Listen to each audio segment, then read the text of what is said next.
Distinguished guests, please silence your cell phones and take your seats. This is your 2-minute warning.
Enter the room any moment now. I think White House officials and U.S. officials have made the point that this visit is about so much more than the issue of U.S. funding for Ukraine, which clearly on Capitol Hill right now stands at an impasse.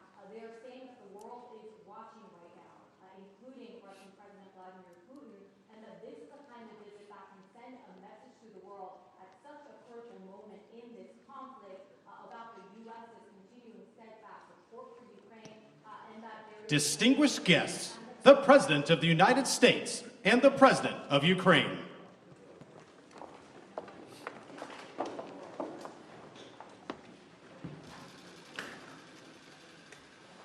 Please, have a seat. President Zelenskyy, it's an honor to welcome you back to the White House. When President Putin launched his brutal total invasion of Ukraine in February of 2022, and Russian tanks rolled over the border toward Kyiv, there were those who thought Ukraine wouldn't survive for a month. So no one should forget that for you to be here today, again today, nearly 2 years later, and for Ukraine to stand strong and free is an enormous victory already. Putin has failed in his effort to subjugate Ukraine. The brave people of Ukraine have defied Putin's will at every turn, backed by the strong and unwavering support of the United States and our allies and partners of more than 50 nations in Europe and the Indo-Pacific. And Ukraine will emerge from this war proud, free, and firmly rooted in the West unless we walk away. The American people can be and should be incredibly proud of the part they played in supporting Ukraine's success. We'll continue to supply Ukraine with critical weapons and equipment as long as we can, including $200 million I just approved today in a critical needed equipment, additional air defense interceptors, artillery, and ammunition. But without supplemental funding, we're rapidly coming to an end of our ability to help Ukraine respond to the urgent operational demands that it has. Putin is banking on the United States failing to deliver for Ukraine. We must prove him wrong. The United States and Congress must, as I asked last week, it's stunning that we've gotten to this point. You know, we need to fully appreciate how it's wrong, how this is being viewed around the world and being used by Russia. Russian loyalists in Moscow celebrated when Republicans voted to block Ukraine aid last week. The host of a Kremlin-run show literally said, and I quote, "Well done, Republicans. That's good for us," end of quote. Let me say that again. This host of a Kremlin-run show said, "Well done, Republicans. That's good for us." That's a Russian speaking. If you're being celebrated by Russian propagandists, it might be time to rethink what you're doing. History will judge harshly those who turn their back on freedom's cause. Today, Ukraine's freedom is on the line, but if we don't stop Putin it will endanger the freedom of everyone almost everywhere. Putin will keep going, and would-be aggressors everywhere will be emboldened to try to take what they can by force. Mr. President, I'll not walk away from Ukraine, and neither will the American people. A clear bipartisan majority of people across the United States and in Congress support your country. They understand, as I do, that Ukraine's success and its ability to deter aggression in the future are vital to security for the world at large. And I have repeatedly made clear from our first day in office, we also need Ukraine to make changes to fix the broken immigration system here. We also need Congress to make the changes to fix the broken immigration system here at home. My team is working with Senate Democrats and Republicans to try to find a bipartisan compromise, both in terms of changes in policy and provide the resources we need to secure the border. Compromise is how democracy works, and I'm ready and offered compromise already.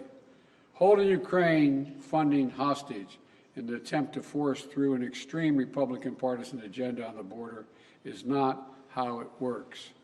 We need real solutions. I also asked Congress for funding for Israel to take on Hamas and confront multiple other threats backed by Iran in the wake of the October 7th assault. National Security Advisor Sullivan will travel to the region this week and meet with the Israeli War Cabinet, as I have met with, to emphasize our commitment to Israel, as well as the need to protect civilian life and ensure more humanitarian assistance flows and reaches into Gaza for Palestinian civilians. Secretary Austin will also travel to the region this week to step up the international efforts to protect the free flow of commerce through the Red Sea. The entire world is watching what we do, so let's show them who we are. America stands for freedom today, tomorrow, and always. America stands against tyranny and against oppression. And America stands with the people of Ukraine. Thank you again for being here today, Mr. President, and thank you for everything Ukraine is doing to hold the line for liberty in the world.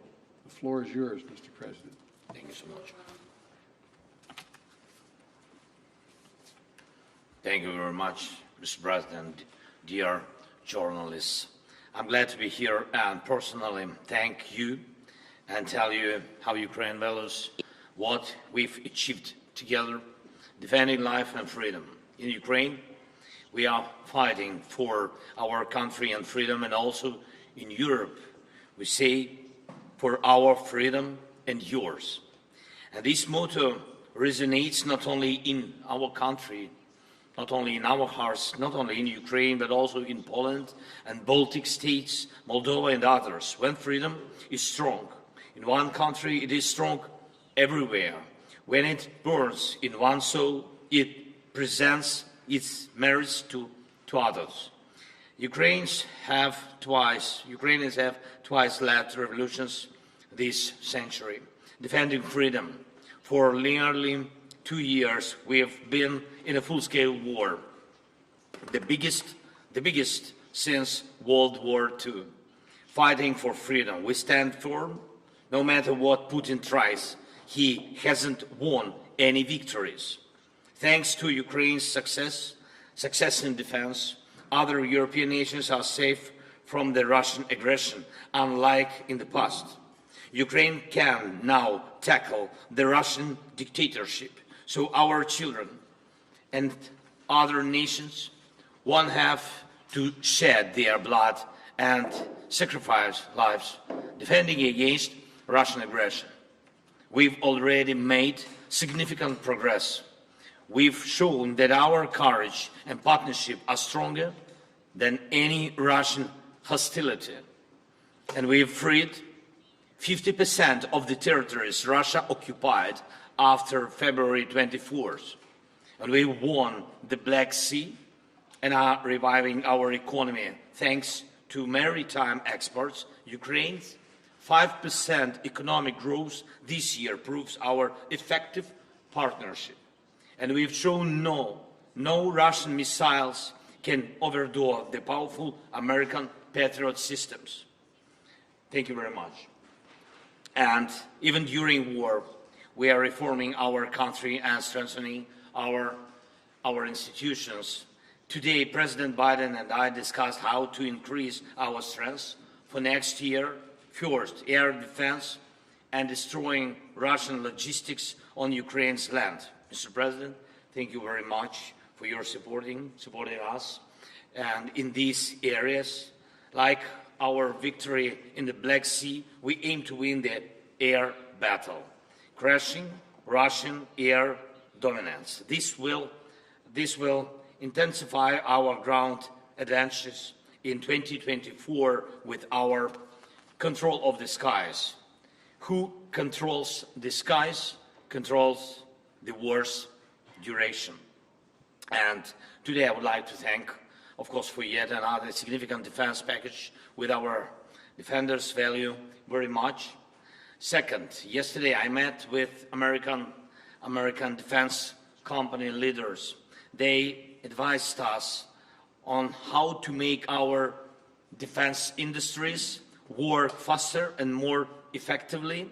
Thank you, President Biden, for this important initiative we started with you. Together, Ukraine and America can strengthen democracy's arsenal. And this is vital for other free nations and the US as it involves your companies, technologies, and technology advancement and job creation. And it is important to know that 2/3 of American support for Ukraine remains and works in the United States. Third, I informed Mr. President that Ukraine has fulfilled all the recommendations of the European Commission regarding the preparation for a decision to start negotiations on Ukraine's accession to the EU. And we constantly communicate with European leaders about our joint steps, sanctions, and political efforts to pressure Russia. American leadership is crucial, is keeping this unity together, a unity that serves the entire free world. And I thank America for new sanctions. And today we discussed Putin's further isolation and making him pay for his aggression. It's very important that by the end of this year we can send a very strong signal of our unity to the aggressor and the unity of Ukraine, America, Europe, the entire free world. Everything we talked about today will help us in the year 2024. Today's discussions in the White House and in Congress across both parties and both chambers with a speaker were very productive, and I thank you for the bipartisan support. As we approach Christmas, on behalf of all our Ukrainian families separated by war and all sons and daughters on the front, Ukraine's greatest wish is to near this war's victorious end. No one but Putin wants a prolonged war. We dream of a Christmas in the peacetime, of course, and we are working to turn our battlefield success into peace. And we are heading there together with you, and thanks, of course, to your support. Thank you very much, Mr. President. Thank you, America. Slava Ukraini. Thank you. Look, we're going to alternate asking questions. We're going to ask a total of, each ask 2 questions. And I will ask the first question. I will recognize the first question asker. I'll ask a question, Joel, too. But Danny Kemp.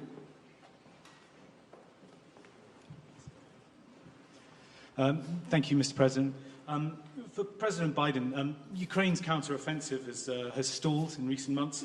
Congress is blocking aid, and Vladimir Putin appears ready to just wait things out. So what is the strategy for the US and Ukraine next year to try and turn this around? And if that fails, at what point do you say to Ukraine, as a friend, that it is perhaps time to start looking at peace talks? And for President Zelenskyy, welcome back to Washington. Can I ask you, did you hear what you wanted to hear from Congress and from President Biden? Or are you indeed more worried than when you got here? Thank you very much. Well, let me answer the question first. Let's put this in perspective. Remember how far Ukraine has come. Russia's failed thus far in trying to erase Ukraine from the map and subsume it into Russia. Ukraine has taken back more than 50% of its territory seized since February of 22, and has pushed back the Russian Navy so Ukraine can export grain and steel to the world through the Black Sea. And thanks to the incredible courage of the Ukrainian people and the bipartisan support from our Congress, but it's not just American support. There are more than 50 countries helping Ukraine with military, economic, and humanitarian assistance. 50. The burden sharing, the U.S. has put up $75 billion, and our allies and partners have put up $100 billion.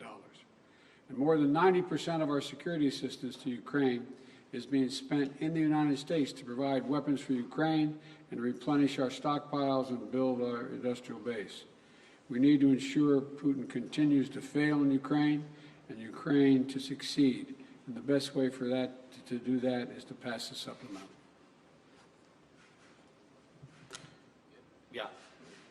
Yeah. Can I answer in Ukrainian, please?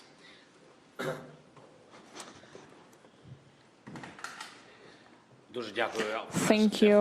First of all, I would like to add to the words of Mr. President Biden about successes. I think that these were not easy successes. Nonetheless, they were quite serious. They were serious steps forward.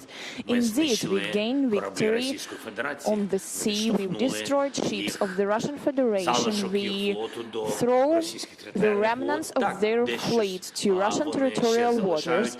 Yeah, they have something in the Black Sea, in the vicinity of our temporarily occupied Crimea, but we are going to proceed this activity. Our guys destroyed 20,000 of Wagner mercenaries. These are serious terrorists who were massing everywhere on African continent, in Syria, in Ukraine. There were a lot of mass, and nucleus of this terroristic organization is not existing anymore. Yes, we had a lot of problems, but nonetheless we were able to do this. Moreover, Russia were not able to seize any part of our territory, any village, any town. I'm not talking about large cities, and we are going to proceed with this. It is good without saying that we have objective, we have a clear plan, but if you allow me, I am not able to tell you in public on the details of 2024 operations. If I heard what I want, I heard a lot. Surely I told what I wanted to. I feel and experience the support from President Biden administration, from senators. Вони були більш ніж позитивні, але ми знаємо, що є слова, а є конкретний результат. Ми будемо count on the great result. Therefore, we will count on particular result. Thank you. Your turn to ask a question. Sorry. Телеканал Інтер, будь ласка. Inter, please. Oh, thank you for taking my question. Dmitry Anopchenko, Ukrainian television news correspondent. Many Republican voices doubt the ability of Ukraine to win the war. Senator once recently even told that Ukraine need to cede some territories to stop fighting. Pane Volodymyr, to be very honest, have you even considered such a step to cede the territories to stop fighting? And Mr. Biden, could you please clarify the policy of your administration, the strategy of your administration on Ukraine? Is it about helping the country to defend itself or to win the war? Because it's obviously such a difference. I will begin. Okay. Ваше запитання до мене, чи готові ми віддати території, я так розумію? Your question is, if we are ready to give up our territories? Слухайте, Питання не тільки в наших словах чи в думках. Питання в тому, на що ми готові, на що ні. Як може Україна просто віддати свої території? Тобто це абсолютно божевілля. Якщо чесно, ми дуже часто згадуємо Бога, це точно не по-християнськи. Там живуть наші люди, там живуть сім'ї, там діти. І все це частина суспільства українського. Але ми говоримо про живих людей. Їх над ними знущаються, їх гвалтують, їх вбивали. І ми це прекрасно знаємо. І тим голосам, які пропонують віддати наші території, як віддати своїх людей, питання ж не тільки в землі, питання в живих людях, в їх судьбах, в історіях їх, питання в цих сім'ях і в дітях. Віддати територію, віддати дітей. Ну нехай ті голоси. Я не знаю, хто про це говорить. У мене до них одне питання, чи готові вони віддати своїх дітей в руки терористам. Думаю, що ні.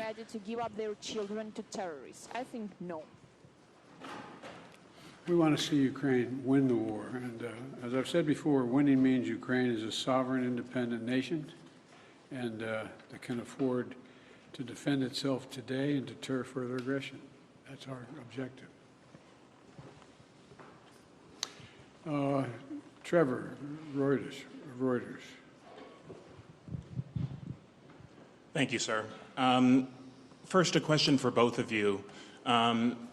Given the Republican skepticism of the Ukraine effort, do you worry that a second term for President Trump would be the end of an independent Ukraine? That's for both of you. And then for you, President Biden, just an update, if you could, on the situation in Gaza, on the reports that Israel has begun flooding Hamas tunnels, and just the offensive in southern Gaza generally. How long do you think that operation should last? Thank you. First of all, with regard to political support for Ukraine, there is a strong bipartisan political support for Ukraine. Small number of Republicans who don't want to support Ukraine, but they don't speak for the majority, even the Republicans, in my view. We're in negotiations to get funding we need, not to promise, not making promises, but hopeful we can get there. I think we can. And you're right, the world's watching what we do. We just send a horrible message to an aggressor and allies if we walked away at this time. And it would hurt our national security. Do you want me to answer the other question as well? With regard to, say it again? Sorry, so the question was just if you could talk a little bit about the Gaza operation, Israel flooding Hamas tunnels, and if you've had conversations with Bibi Netanyahu about how long that operation should last.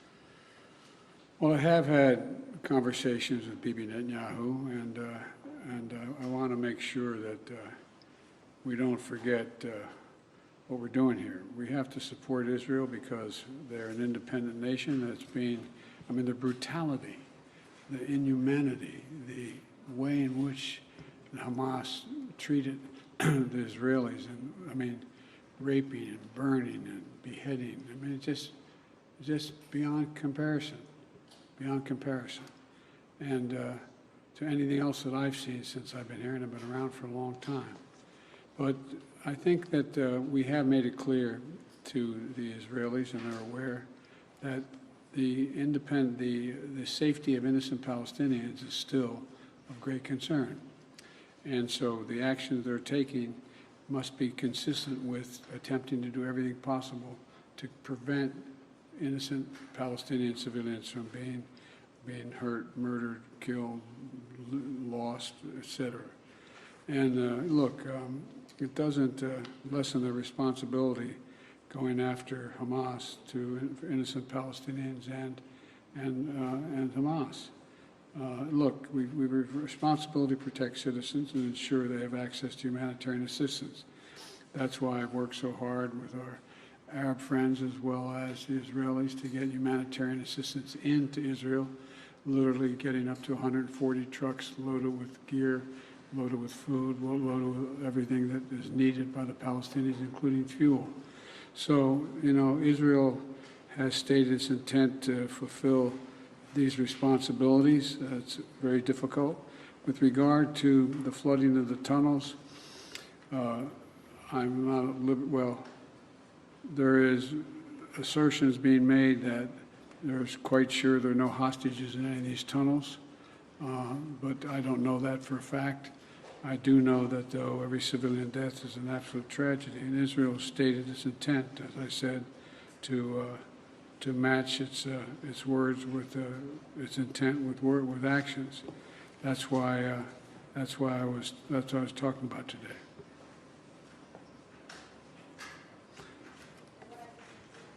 Question 3. I guess I asked that. No, I just asked that. It's your turn. Your turn. Якщо відповідаючи на ваше запитання, So, дуже швидко, addressing your я question сьогодні very дуже багато quickly, говорив з I've представниками been talking a lot with обох партій, representatives of both і parties. демократи, і республіканці Both запевнили нас Democrats and в повній Republicans підтримці. proved Вже ж подивимось, але до цього ми завжди вірили у підтримку нашого стратегічного партнера Сполучених Штатів і будемо вважати, що так воно все і продовжиться. І Україна не залишиться наодинці просто проти такого автократичного терориста, як Російська Федерація.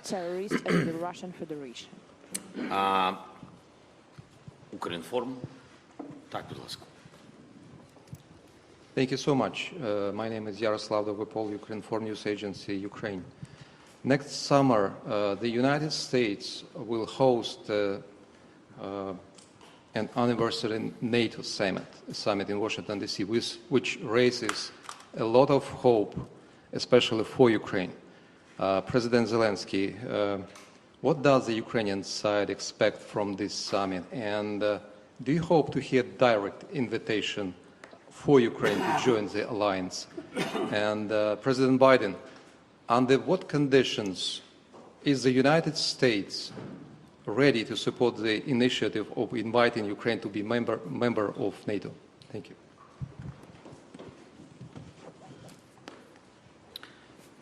Thank you for your question. I will answer very quickly on this very complicated question.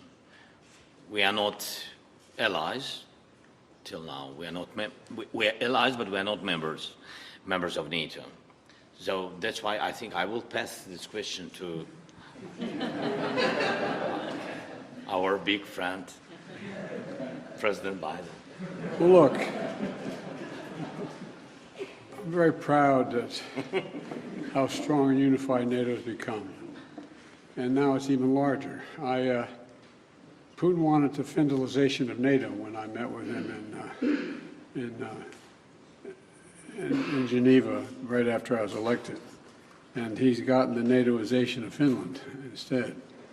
And NATO will be in Ukraine's future, no question about that. But as we said in Vilnius, Ukraine will become a member of NATO when all allies agree and conditions are met. Right now, we have to make sure they win the war. And, we launched a joint declaration of support alongside President Zelenskyy and the G7 leaders in Vilnius, outlining a long-term commitment to supporting Ukraine's defense needs. We also hosted a defense industry conference last week here in D.C. to get that critical work done. So it's a step at a time. Thank you all very, very much. This concludes thank you, everybody. Thank you, everyone. This concludes the press conference. Thanks, everybody. Thanks, everybody. Distinguished guests, please remain in your seats while the principals depart.